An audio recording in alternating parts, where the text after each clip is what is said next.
Hello students, in this video we'll cover the first chapter of physics of class 10th, that is electricity. So first of all we have to know what is electricity. Electricity is actually a kind of energy developed due to charges.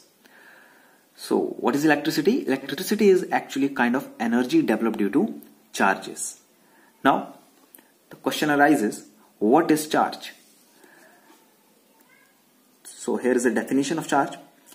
Charge is a physical property developed due to electronic transition in any matter.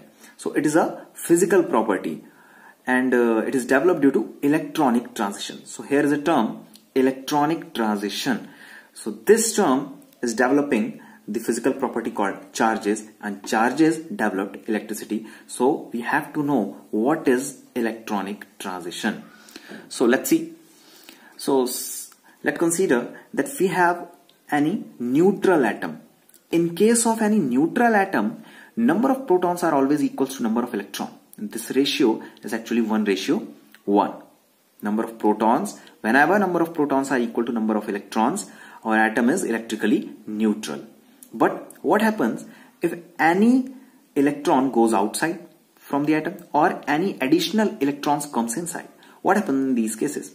In these cases, number of protons are not equal to number of electrons. Ratio 1:1 gets changed.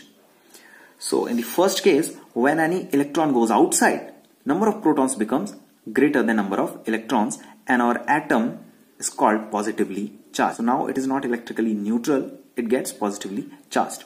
Similarly, if any electron comes inside, then number of electrons becomes greater than number of protons and our atom is said to be negatively charged. So this is all about the charge and types of charges. Now electric current. We have an idea about charges now. Now what is electric current? So electric current, here is a definition of electric current. Rate of flow of charge is called electric current. What is charge? We have studied earlier. But if our charge comes into flow, if our charge comes in flow, then rate of that flow is called electric current. So rate of flow of charge is called electric current, and so we can develop a formula for it. If current is represented by I, then I is actually Q by T. What is Q by T? Q by T is actually rate of flow of charge. It is the rate of flow of charge, Q by T. So this is the formula for current, where Q represents charge and T represents time, and this ratio is called rate of flow of charge. So it is electric current. So by the definition, rate of flow of charge is electric current. Now let's talk about its unit. If we'll say it's SI unit, then current has SI unit ampere. Ampere.